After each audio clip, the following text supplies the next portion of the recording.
You were once caterpillar and now I see just a butterfly. How was that transition? What happened? Gotten dumped, so like I said, by a boy, and that'll always get you. So I was pretty down in the dumps, and part of my transformation was kind of building my body. But I think actually now I feel like I'm more coming out of the cocoon than I did, and MMA really teaches you how to do that. So I feel like that's helped me grow as a person. Amigos, esta noche tenemos un evento diferente de lo normal porque estamos aquí en la Arena de Hidalgo donde tendremos el gran evento profesional de la MMA, aquí en el evento de la nueva era. Y como eventos principales tenemos la pelea normal de los MMAs, pero también la pelea femenina con MMAs profesionales. Y hoy vamos a tener entrevistando a una peleadora profesional de MMA, Lauren Wolfe. No pueden perdérselo. Esta entrevista en lo particular va a ser llevada a cabo en inglés, pero vamos a tener los subtítulos en español, así que se van a enterar de todos los detalles de qué hay detrás de su entrenamiento, que no nada más es físico, pero hay mucho mental, y cómo es que ella logró venir de algo muy común como un ejercicio ahí de cardio hasta convertirse en esta peleadora profesional. Soy Rocio Garcia Lara y esto es Hablando de... Isla del Padre, tu escape al paraíso. ¿Quieres salir de la rutina? La isla tiene actividades para todos los gustos. Al ponerse el sol, la isla se llena de vida con música, baile y bares que mantienen la energía viva hasta el amanecer. Disfruta de mariscos frescos y food trucks únicos, donde cada bocado es una experiencia inolvidable. Encuentra tesoros en nuestras boutiques exclusivas. Cada día trae una nueva aventura, así que ¿qué esperas? Escapa de lo cotidiano, en Isla del Padre. Amigos, esta es una edición súper especial de Hablando de, que estamos teniendo aquí justamente donde vamos a tener la pelea, donde va a haber, entre otras muchas peleas, la femenina, exactamente. Y justo el día de hoy vamos a tener esta invitadaza que solamente habla en inglés, pero yo les voy a ir diciendo esto en español y van a poderlo ver con subtítulos en español, ¿ok? Les voy a contar un poquito de ella. Ella es una peleadora profesional de MMA con un récord de 2-1 y hoy, junto a su equipo de Missoula Kickboxing y su Brazilian Jiu-Jitsu, entra al octágono para pelear por el título de Ultimate Warrior Fighting. Pero su pasión no se queda solo en el deporte, porque además de ser una feroz competidora en la jaula, también es una exitosa mujer de negocios. Ella es Lauren Wolfe. Welcome to the show, Lauren. Hi, thank you for having me. Well, I'm so excited to have you here because, you know, normally this kind of sport, I mean, especially MMA, it's such a guy sport, right? Yes. And females are just coming in, right? It's like kind of new. So how do you feel to be the only show tonight that it's going to be with women? Yeah, it is really, it's always fun being the only female fight on cards. You tend to get to be pretty high on the card. We're co-main event, so yeah, it'll be a long night of anticipation and excitement. I bet, and you said it right. It's like the co-main event. It's like a big thing. It's not the only one, but it's like a high in the rank, right? Yes, I do feel that comes with being a woman on fight cards. You're a little bit more of a spectacle because it's pretty rare, so. Exactly. And how are you feeling today? I feel good. I feel nervous, but that's normal and to be expected, and yeah, I'm just excited. Cool. Well, tell us a little bit about you for all the audience, because, you know, most of us are normally very into so many things, and MMA is one of them.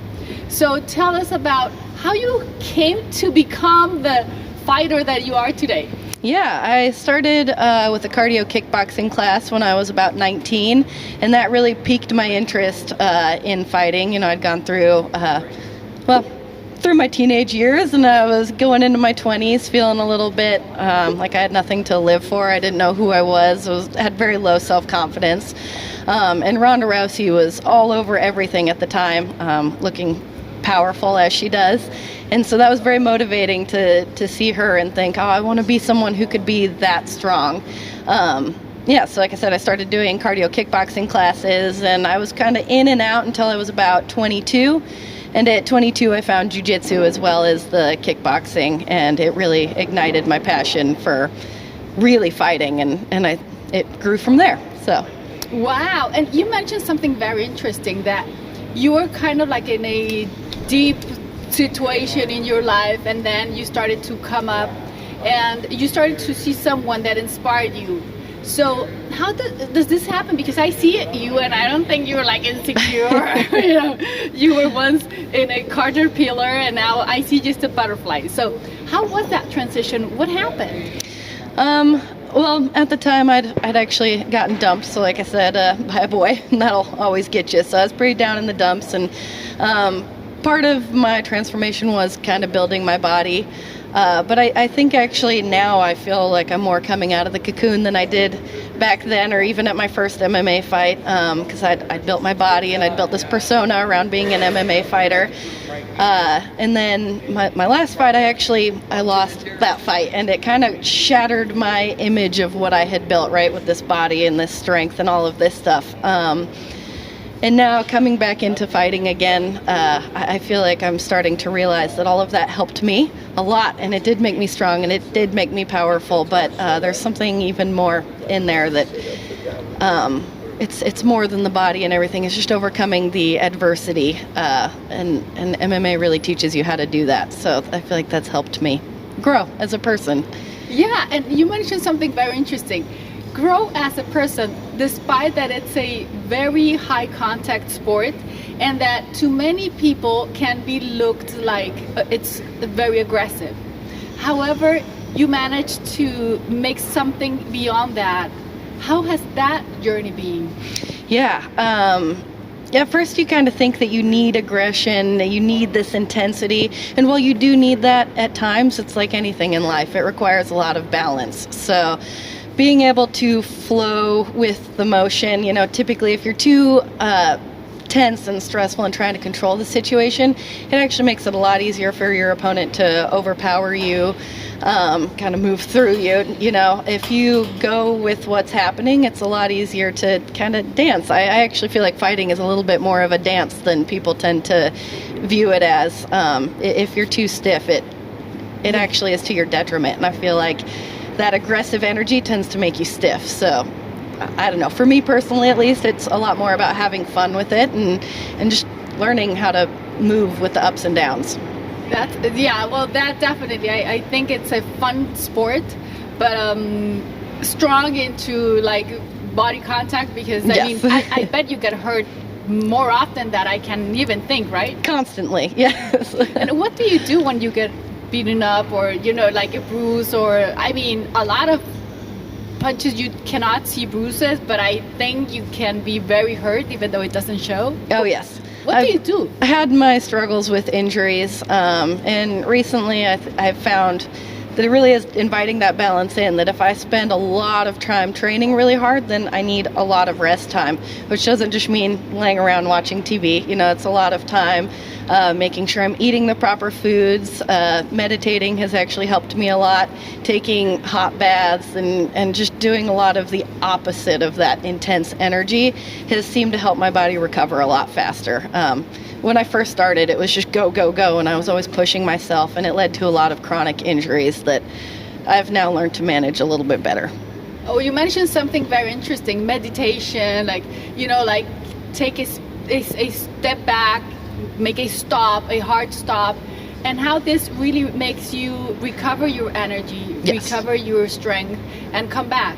And normally it's like a little bit of kind of the opposite, like Pacific spot to have a very energetic one. Yes. But definitely it does help, right? Yeah, I feel like it kind of builds that energy within you so that you have it to give at practice, and you kind of need that, invite the energy back in so that it can go out, and yeah, just balance. Balance, exactly. And I think that this kind of sports that are so high in contact may help you so much in having the balance, because normally we see a lot of teenagers, especially teenagers, that are kind of lost in a way, in a path of, doubtful friends or, bad influences. And then when they come into this type of sport, they start like shifting towards another direction. Maybe they were very angry, they were so rebellious, and suddenly they start coming to this type of high contact sports. Yes. And they become like so much joyful, so much happier, and suddenly they're into this new discipline that it's so hard. It's not only about beating somebody, but it's really about having your mind, your body, your soul trained. Yes, absolutely.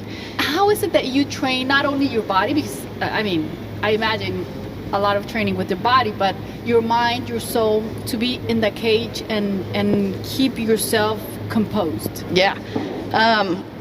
First of all, you just have to do it a lot, all right? Putting yourself in those really stressful situations is the only way you learn to deal with stressful situations. So the more you do it, the more you trust the process, and you know that even when I do feel these, what we might label as bad energies, right? It's just energy, and I can learn to channel this into what it needs to be channeled into. It takes a long time to learn that, I feel like, and I'm still in the process of learning that very much. But yeah, it helps you learn self-discipline and mastery of those emotions, because you just can't do it if you're controlled by fears and anxiety and all of that. Yeah, absolutely. And you mentioned something very important. You cannot work with all those like negative emotions, especially anxiety. I imagine if I'm stressed, outside of the cage is hard, inside of the cage must be like harder. Right. Well, and learning even just to let them go, even if I have that, I can't hold on to it right now. And it almost, getting into fighting kind of teaches you to do that in the first place, because whatever is going on in your daily life, you go to practice, and now the only thing that matters to you is that you might get punched in the face. All of your other things go out the window, and so you sort of learn that even no matter what's going on, you have to focus on the task at hand, because your physical safety depends on it. So yeah, I think you learn to like focus your mind a little bit, and that's probably one of the things that helps people a lot. Yeah, with learning self-discipline. Oh my God, I love it. And we're going to go back to a TV spot. Vamos a ir a un corte comercial y vamos a volver en un momento más aquí, hablando de... ¿Por qué buscamos el reconocimiento de los demás? ¿Cómo podemos mejorar nuestras relaciones? Si te preguntaran, ¿quiénes son las 3 personas que más amas? ¿Estarías tú en esa lista? Una sólida autoestima es el cimiento de nuestro potencial. El libro Haz de amarte tu arte es un llamado a la comprensión y aceptación de uno mismo con nuestras cicatrices y nuestra luz, para incrementar la autoestima y el amor propio con caricias psicológicas. Soy Rocio Garcia Lara y te invito a incrementar tu autoestima y tu amor propio. Y ya volvimos aquí a esta Arena de Hidalgo, donde va a ser el super evento de esta noche, la nueva era. Vamos a tener a muchos peleadores, todos del MMA. Vamos a tener la sección amateur, la sección pro. Y justamente como co-main event, o sea, parte del evento central, el evento principal, tenemos a las peleadoras femeninas del MMA. Y esta noche estamos con una de ellas. Y les recuerdo que esta entrevista la vamos a estar haciendo en inglés, porque pues ellas solo hablan inglés, pero tenemos los subtítulos aquí en español. Así que volvemos con Lauren. So, oh my God, Lauren, this is great to know about the balance that you seek with the physical part and then the relaxation part. So tell us a little bit about the training that you have. First of all, the physical. What do you do to be so shaped up? I train for about 3 hours, typically on average, probably per day. I do jiu-jitsu classes. So my main modality in fighting is I sum it up by calling it grappling, which is like a combination of Brazilian jiu-jitsu and wrestling. So I do just jiu-jitsu classes for about an hour a day, and then I do MMA classes, which involves a combination of wrestling and boxing, kickboxing, Muay Thai training. And I also, in addition to that, tend to do some form of strength and conditioning, so whether that be weightlifting, cardio, or sometimes a little bit gentler yoga or something a little bit more restorative. So those are like my 3 focuses throughout the day with training.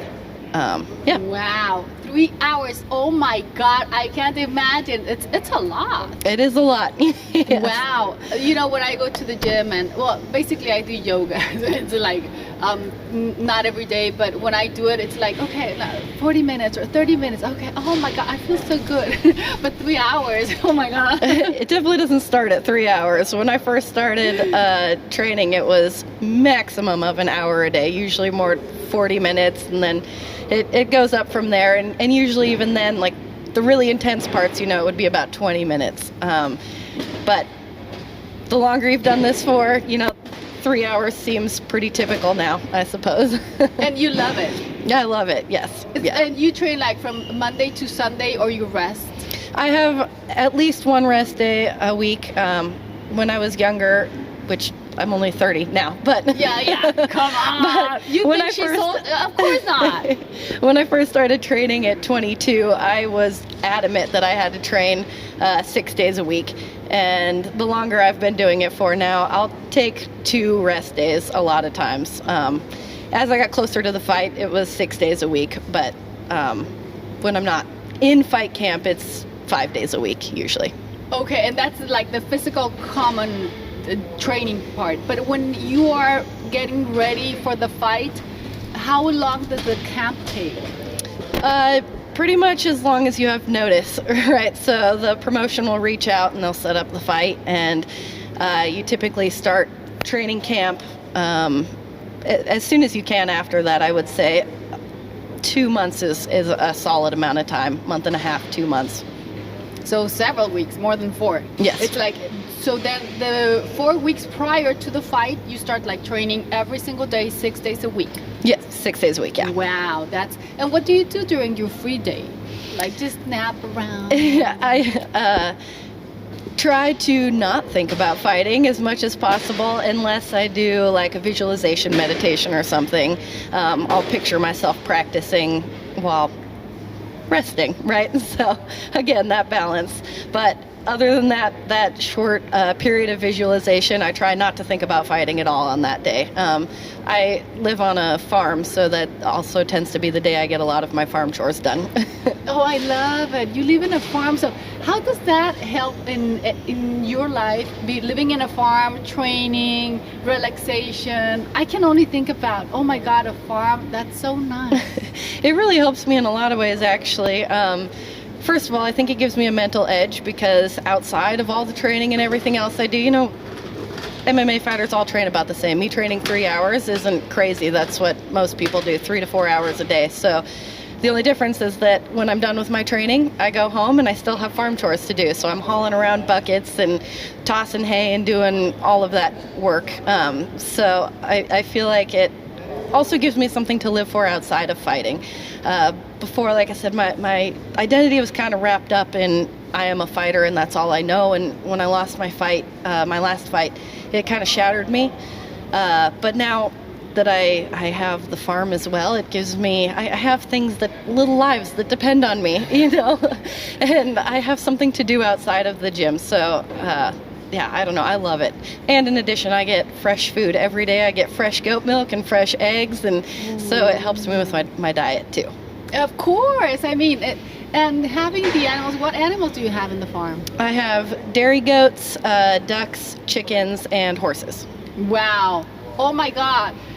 Do you have all those animals? That's even more fun, my friends. It's not only about fighting, it's about enjoying life. Enjoying life, yes, I mean, very much farm. so. Yeah. I love chickens. I have chickens, you know. I love chickens. I only have 6 chickens, and they're kind of my pets. They live in the garden, but they're like, you know, little, I mean, they're not little, but they're normal chickens. Right.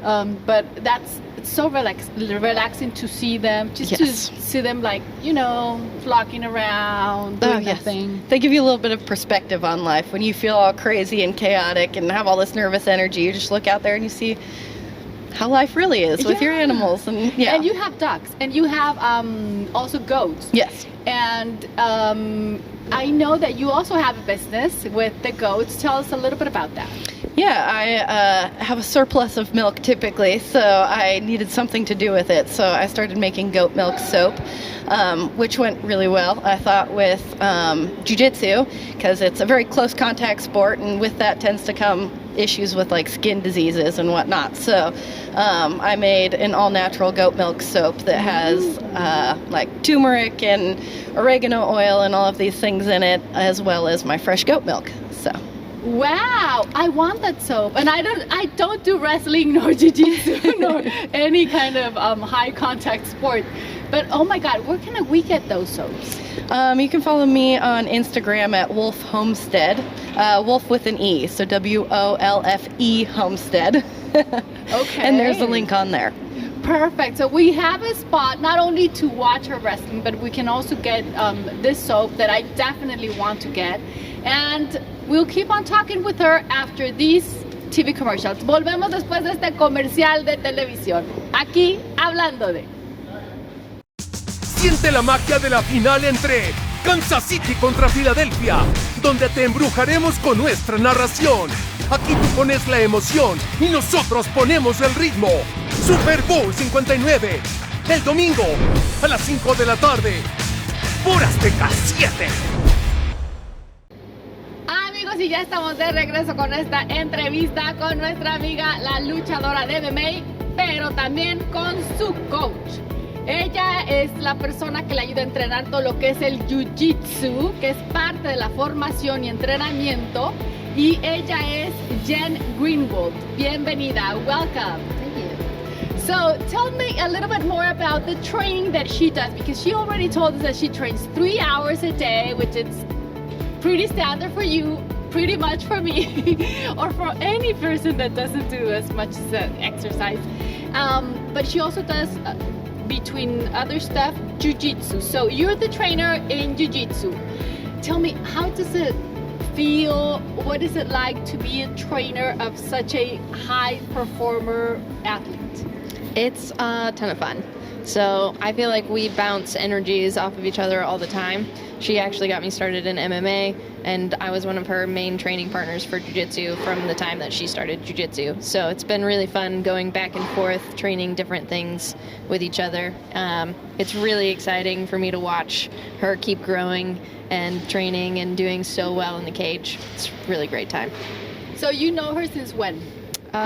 When she started jiu-jitsu about 8 years ago. Oh. 8 or 9 years ago now. So you have been looking at the caterpillar become butterfly. Yes, absolutely. It's one of my favorite parts of coaching. Oh, I bet. When was the moment that you saw, oh my God, she's a butterfly now? I feel like that's kind of hard to nail down. Maybe I've been to every one of her MMA fights, so I think each time she learns something new and different, and it just keeps growing from there. Oh, that's so cool. And how about, because I know you train other people in the team, right? It's a team. So how is it? I also know that you're very strong about training women. Tell me a little bit about that. How is it in the middle of this sport that it's normally high in like men fighting? Yeah, it's a MMA? very male-dominated sport for sure. So I feel incredibly lucky and blessed to have such a awesome group of women that I get to explore jiu-jitsu with and train with all the time. It does make jiu-jitsu a little bit different. I feel like having another female to train with.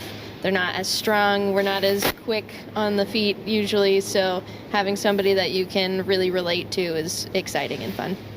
Cool. Well, that's very nice. So tell us now, concluding with the training, we got the physical part, we get the jiu-jitsu, we get the coach here also, lucky us. And how is it the other part? Like you were saying, you also do yoga, that it's very different than jiu-jitsu or the cage itself or heavy lifting. How is your training with the soft part, like the smooth part, the relaxation and the other stuff? When I first started training, I did not enjoy any of that. I kind of looked at it as being boring or useless. You know, the only thing that matters is going and getting things done and being intense. But again, I think just the more you do this, the more experience you gain, and you really realize that you have to settle down. And I've started to look forward to my days that I get to do yoga and that kind of stuff. I mostly just do yoga at home. I have a lot of gym memberships. So I can't have another gym membership. So I mostly just do yoga at home, and yeah, it's just nice to have that time away from the team too. You learn to love and appreciate your team, but those times where you get to move your body on your own in a way that it wants to be moved instead of always forcing it to beat on each other. And also, you told me that you do meditation. So tell me, how is it that you can manage that? Because normally when people especially are heavy on sports, they're like highly active, they kind of struggle with the idea of, having to stop, having to like think only something, focus the mind. What? I'm losing my time. Yes. So how is your journey on this totally different direction? Yeah, it started just with visualization. You'll hear a lot of athletes talk about how much visualizing really helps them. And I did see that in my last fight. I ended up losing my last fight, but I had pictured the first round so many times, and that first round went exactly the way I had pictured it. And that was my first experience with meditation. I'd sit down and I'd visualize exactly what I wanted to happen in the fight. I was too inexperienced to follow through and really get to the end of what I wanted the fight to be, but that first round I had pictured it so many times, and it blew my mind how accurate the fight went as compared to my visualization. And so that kind of got me interested in learning to explore meditation more, and it's grown on me so much. At first I used to have to force myself to sit there, and your body wants to move so bad, and you can't. You got all these thoughts going on, but that first time that you have a breakthrough and you feel peace is very addicting. And then you start to learn it doesn't have to just be when I sit here either. When I'm getting right before sparring, I can sit in the locker room and I can find that peace before I go out there, and it makes the whole day so much more enjoyable. That mindfulness practice starts to become just as addicting as the going out there and doing the thing. So. And you mentioned something very important. You found the peace to go out there and kick asses. I mean, so it's so like black and white, because one seems to be like peace and the other one seems to be so opposite. But in the end, it's the peace that gives you like the base for the rest. And this is something that so important for people to realize, that we have to make a little stop, find our own peace, and keep on moving, because that really energizes you, gives you power, empowers you in every single way. I always say it because I do meditation a lot. I'm so into mindfulness, and sometimes it's hard for people to believe you until they taste it. And now that you are a very high sport person, I love that you share that with the people that are watching the show. Yeah. Well, I think it's really helped me kind of change the story I used to tell myself, because I used to tell myself that we were competing, that was another person and I had to beat that person in order for me to win. And I think the mindfulness practice has really made me realize that this is more of a cooperation. I couldn't do this sport that I love without my opponent, and we're here together to entertain all of these people. There's so many people in cooperation to make this happen. So it's taught me to see, I guess, the beauty in fighting. Even though we call it fighting, it's, like I said, it's more of a dance to me at this point. Wow, oh my God, amigos, vean qué bonita filosofía de vida, una deportista de tan alto rendimiento, y cómo es que nos cuenta este balance, este juego entre lo que es la paz interior, el trabajo mental, la disciplina de ponerse a hacerlo, porque pues es difícil decir, no hagas nada, te paras tantito y paras todo, y encontrar ese centro, y ahora sí salir con energía, ir para adelante. Y algo bien interesante, cómo es que ella ve a su oponente, o sea, no lo ve como esa competencia, no lo ve como voy a ir a pelear contra ella, sino gracias a ella puedo tener esta competencia, gracias a ella puedo junto con ella dar este show para la gente.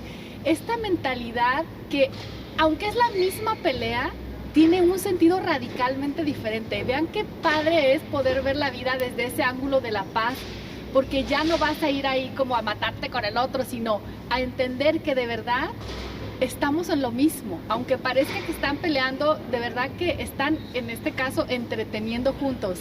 Entonces, qué bonita filosofía. I just say this in Spanish, and the reflections towards what you just said.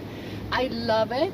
I totally resonate with that, and I really believe that it's a way to gain much more power that you can possibly imagine from a very different place. Yes. Kind of like the clean energy power, you know? Yes. And I love that in this moment in life that we're having the MMA here in the Valley, yay! We have the chance to have females doing such a great job. I'm really looking forward tonight. Oh my God, I think it's going to be awesome. How are you feeling? I'm really excited for it. I actually, as the day has gone on, I feel like I've come to a little bit more peace with the situation. You know, I woke up in a very heightened state, and yeah, but I feel like I'm relaxing into the day, and I just can't wait for tonight. Oh my God, I'm super excited. Thank you so much for being here with us. I mean, really, really thank you, because I know you're having a lot of things going on today. It's the day, it's the fight day, and you made the space to come here to share with the audience, to share with all the Hispanic people that we watch the show, that we do the show. So thank you both for being here, and thank you for sharing such an amazing experience and journey. I wish you the best. And where can we follow you? You can follow me on my Instagram at lauren.wolfe.mma, or Wolfe Homestead, also on Instagram. Okay, perfect. And you? ZooBJJ on Instagram and Facebook, as well as Missoula Kickboxing. Perfect. Well, thank you for coaching so many females over there. They are in Montana. Ellas vienen de Montana. So thank you for traveling all the way from the snow to the valley. Thank you for having us here. Okay, you guys. Well, thank you very much. Y así, amigos, vamos ahora sí a terminar nuestro día de hoy con esta entrevista fabulosa que nos deja mucho más que solamente la parte de entretenimiento. El día de hoy de verdad que nos deja ese mensaje rico de decir, ¿sabes qué? Esa parte interior, yo le llamo espiritualidad, Dios, como cada quien le llame, pero ese ver para adentro, ese poder parar y cerrar los ojos, hacer ese alto, observarse, eso es lo que nos genera felicidad, nos permite encontrar la felicidad adentro de nosotros, porque ahí es donde está. Así que muchas gracias de nuevo, y ahora vamos para una caricia para el alma.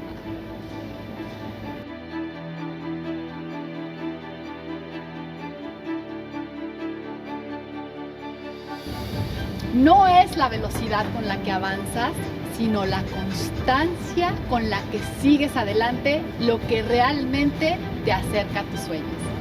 Soy Rocio Garcia Lara y me encantará vernos en nuestro próximo episodio. ¡Chao!